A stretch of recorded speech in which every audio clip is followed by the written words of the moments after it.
Hello Nigeria and welcome to the Halo Chambers. I am Tijesu Adeoye. Let's begin with a goodwill message from the Speaker of the House of Representatives to the Nigerian workers in commemoration of International Workers' Day. Right Honorable Abbas Tajuddin celebrated workers in Nigeria, saying their contributions to the growth and development of the country cannot be quantified. The Speaker said the House would continue to recognize workers as partners in progress. He commended workers, especially organized labor, for their immeasurable role in the economy, describing them as the engine room.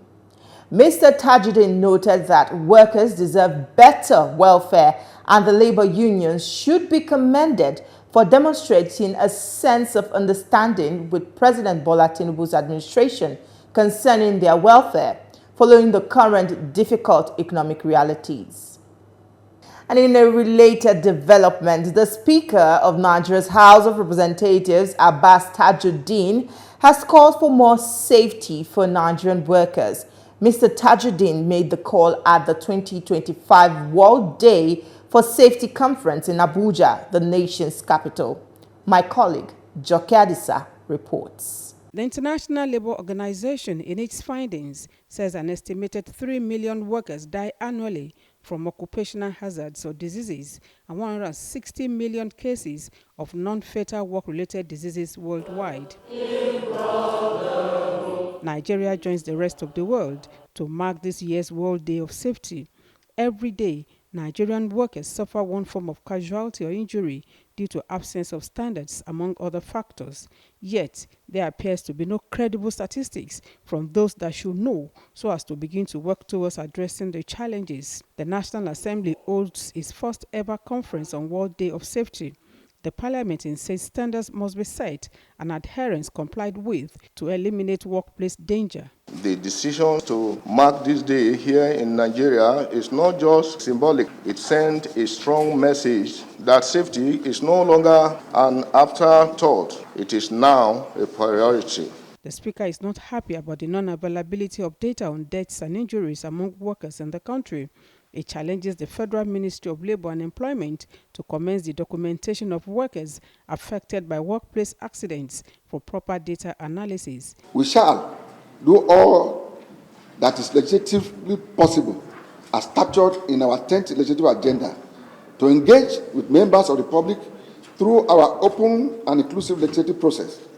I harness views and suggestions to the best ways to make the existing laws more effective. The Minister of Labour and Employment, Mohammed Dengeyade, blames the bureaucratic processes for the lack of a comprehensive review of labour laws in Nigeria.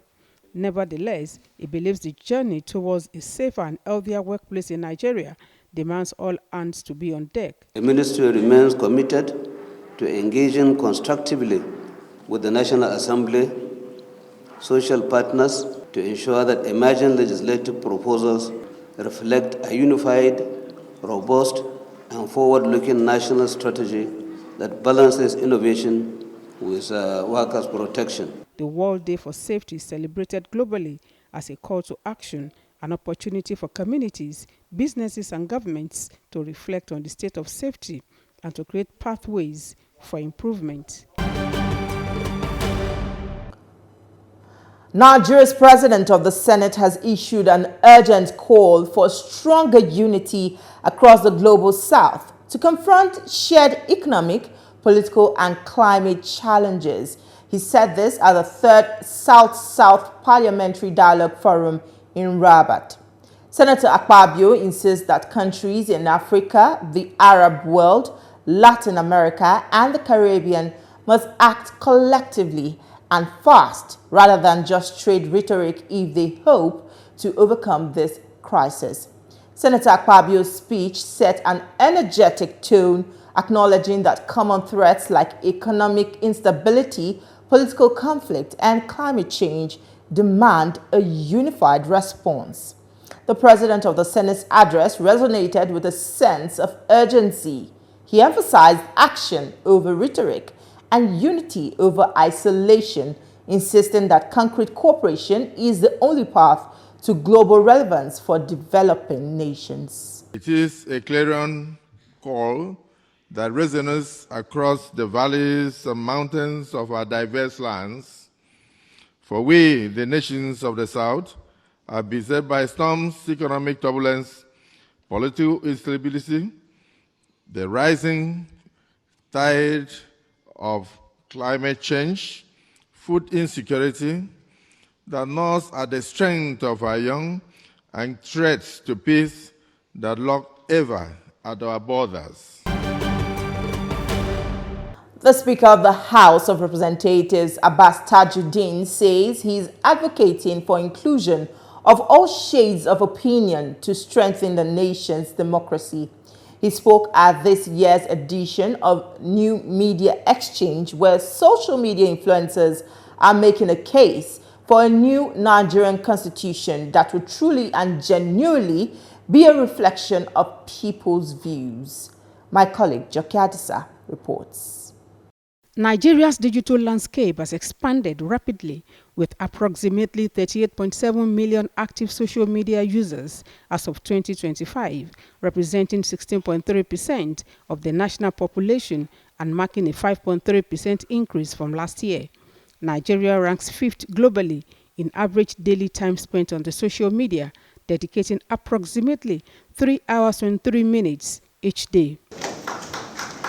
The social media platforms have become handy for citizen journalists to set agenda for political, economic, and social discussions and serve as pressure groups, putting government on its toes. In the process, fake and unverified information are disseminated, causing unprecedented damage to individuals, groups, or even the country. This has given rise to calls for censorship as a way to sanitize the social media space. But the Speaker insists censorship is not the solution. Our discussions will interrogate issues such as the legislative response to digital responsibility, strategies for countering disinformation, the promotion of national values within the digital space. A former Director General, Bureau of Public Service Reforms, speaks on balancing freedom of speech against national interest. He recommends the enactment of a new constitution. And that the process of developing a new constitution will make it easier to dialogue about the kind of country we really want and what we are willing individually and collectively to sacrifice to get that country that we want. Other influencers highlight the need for synergy among all shades of opinion for an improved democracy. President Bola Tinubu is doing the national broadband plan, which also seeks to ensure that there is broadband in 774 local governments of this country. The question we expect the members of the House to ask agency heads is how they integrating these policies. Many of those present here today amongst the influencers are coming here out of their patriotic duty to Nigeria. None of them, not one, is doing it as a money-making venture.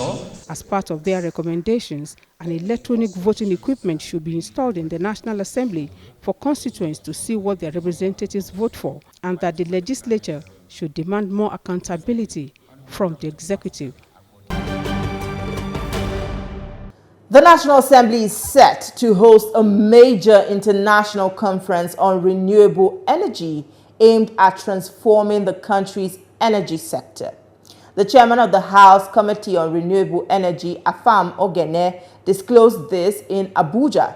He says the conference, in collaboration with the United Nations Development Programme, will bring together key stakeholders, industry experts, and lawmakers from across Africa to discuss ways to harness renewable energy. The event aims to promote dialogue and knowledge sharing on renewable energy legislation, investment, and development. It is expected to propose new policies and reforms to boost the use of renewable energy in Nigeria and provide a platform for stakeholders to discuss challenges and opportunities in the renewable energy sector. The conference will focus on developing a national legislative framework on renewable energy and will explore ways to increase private and public sector investment in renewables. We will take a short break, and when we return, I will introduce my guest. Stay with us.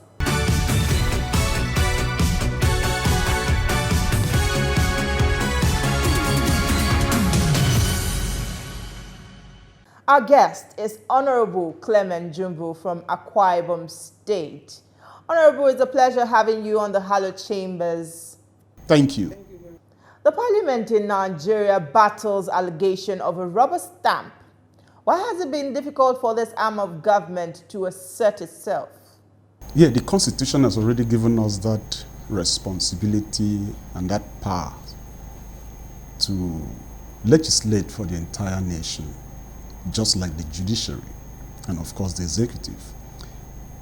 But if you look at the Constitution first recognizes the legislative arm of government. And that is important, very, very important. Important in the sense that we make the laws that the executive will ever use to drive home their promises to the citizenry.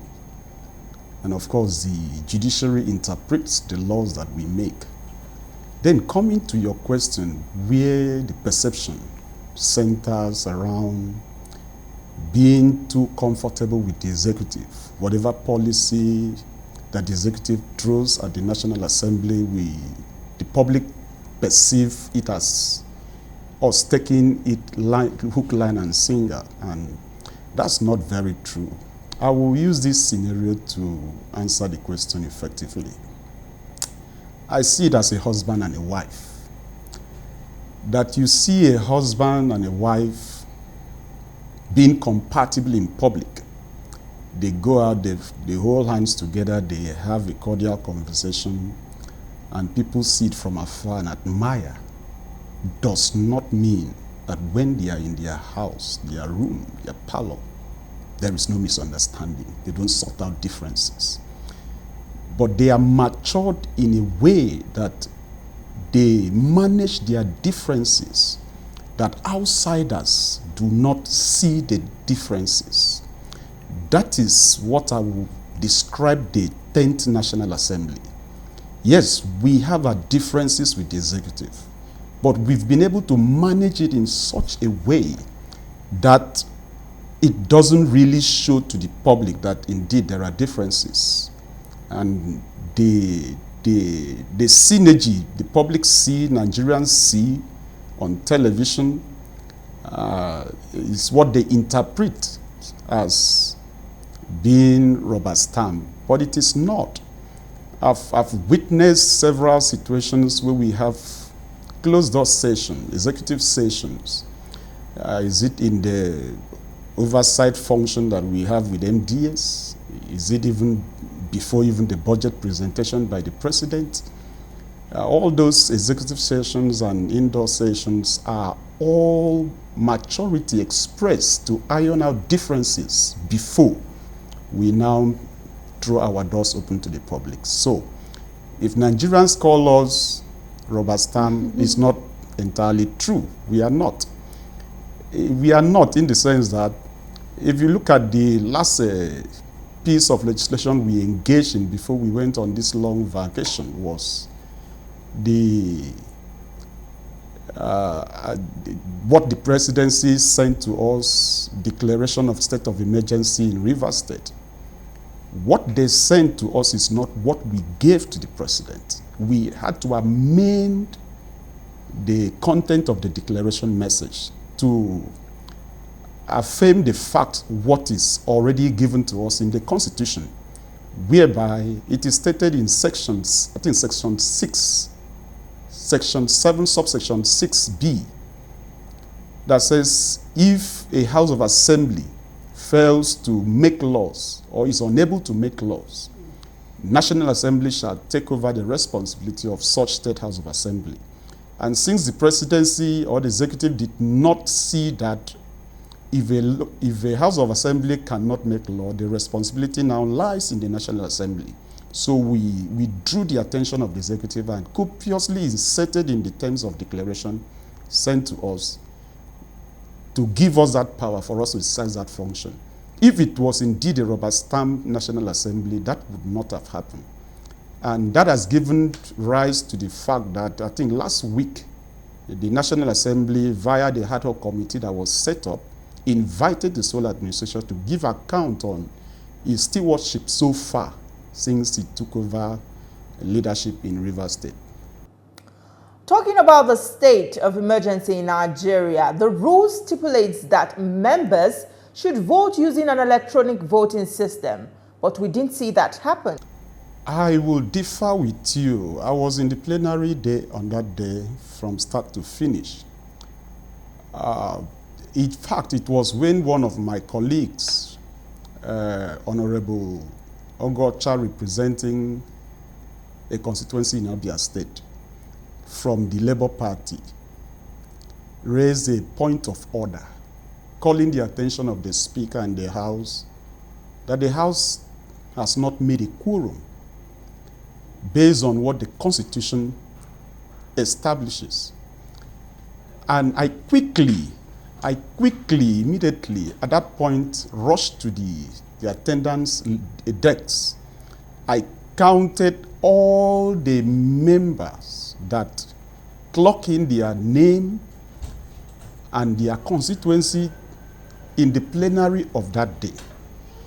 I equally discovered that we were 243 as against 240, which is a two-third majority of members of the National Assembly. So at the end of the plenary on that day, the Speaker announced the total number of members that attended. And when the voice vote was put by the Speaker, almost, in short, everybody answered yes. And when the voice vote for nay was equally put up, there was no any dissenting voice, meaning that it was unanimous. So how well do you think the legislature at the state and the national levels is asserting itself as an arm of government? No, we are independent. I can say that authoritatively, we are independent. And when we talked about the independence of an arm of government, let us not lose the fact that we operate a nation, Nigeria. That we are independent does not mean we cannot see a member of the executive arm of government and shake hands, or the executive will invite us for a function and we don't attend, or we see the judiciary, we cannot attend their function. No, that is not what it means. To the truest part of it, it is on the function. For example, I recall before the executive presented the 2025 budget that is currently on, the Fiscal Responsibility Act 2007 says that the executive has to make the budget presentation at least 4 months before the end or before the commencement of another budget cycle. But that did not happen. When it was close to October, I moved a motion calling the attention of the federal government that they are already failing in their responsibility. And that spiraled into January where they presented the budget. So if we are indeed not independent, we will not have the courage to even look at the executive in the eyes and tell them, look, what you are doing is not right. And the executive immediately adjusted to that. We equally knew the challenges they were facing because of reorganization of the entire budget process of Nigeria. It wasn't really a walk in the park, but we needed to raise that point of order or motion for them to be up and doing, that whoever that is saddled with that responsibility should make sure that it does it and on time, because we equally in the National Assembly, we require that time in order for our oversight function to be robust. And that, as anyone can see with what is happening in the Public Petition Committee, Public Accounts Committee rather, the numbers of millions of dollars that they've recovered. If effectiveness is not put into place, those results will not be there. Let's talk about the gale of defections. Incidentally, your party seems to be benefiting more. Are we nearing a one-party state? Yes, should I say I should smile or laugh or show gratitude? But that is not the case. I would rather say that what is currently happening in Nigeria in terms of the political parties, all of them almost coming to the All Progressives Congress, is because of leadership. The All Progressives Congress as a party, a political party, has shown leadership. Leadership that has attracted people to come to us. Yes, because some years back it was not so. We have evolved. We have consistently maintained our trajectory. And that has translated into the influx of other political parties into our party. It is not a one-party system. The last I checked in the INEC portal, we still have about close to 18 political parties. They are there. So APC happens to be the most prominent. Of course, you will all know that some years back, PDP nicknamed themselves as a religion in Nigeria. But that goes to show that nothing lasts forever. Even the All Progressives Congress that we are celebrating today, a time will come that another political party will come out and say, APC, you are no longer going to be in the saddle. So while we are here, we must take the most and make sure we better the lots of all Nigerians. So I'm very happy that governors are defecting to our party to give us a seamless victory in the 2027 general elections. Don't forget that many Nigerians are not pleased with the APC government. So what is the attraction? I disagree totally. It's just that everybody seems to focus on the federal government. Like the president did on the 29th of May 2023 when he was inaugurated. He removed subsidy. Yes, he floated the naira. But that has translated into several billions of naira into the hands of state governors. The question is, how many of these citizens of Nigeria are holding their governors accountable? Can citizens look at their governors in the eye and call a spade and not one of agricultural's implement? Ask them questions. The president has done the best to my own assessment by making sure monies are distributed to governors as it has amassed from the federation account.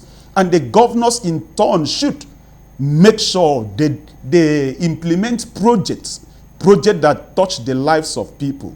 How do you explain the rising inflation in the country? The rising inflation? Of course, you know, inflation is the general prices, the general increase of the prices of items, and we can pinpoint where those things are coming from. Right now, we are gradually entering into the rainy season, which is gradually stopping the speed at which farmers go to farm to till, and this is the planting season. So what that means is that the food storage bank that we have is gradually being depleted, because this is not harvesting season. So Nigerians should just bear a little bit once we move into the harvesting season, which I know that the area, the hectares of farm, the land cultivated in this very season is far, far, far, far more than what we did last year. So the harvest that we are going to procure in the 2025 harvesting season will be enough to take care of Nigerians in 2026, even when we enter into the farming season. But you and I know that most farmers have been driven away from their land by bandits. It does seem the security agencies are not doing enough to subsume insecurity. I agree with you, but not in totality. Just because in the last 2024-5 budget that we've just passed into law, we appropriated in the budget a humongous amount, close to about 4 trillion, to tackle our security challenges. And one thing we should equally know is that most of this equipment are imported into Nigeria. And sometimes you place order for the manufacturers to start designing to suit your peculiar needs, and they will start procuring the gradual process. So until it is finally delivered, sometimes it takes months, if not years. So it is a walk in the park. I must commiserate with anyone in Nigeria, any state in Nigeria that has been impacted by the activities of banditry. And let me equally say this to anyone that is indulging in taking the life of a fellow human being. It is against God It is against humanity, and you will never go scot-free. So desist from it. That is all on our program this week. Do remember that you can watch this episode again and several others on TVC News YouTube channel. Do follow us on all our social media platforms to enjoy the latest news and updates from Nigeria and across the world. Thank you for watching. I am Tijesu Adeoye. See you next time.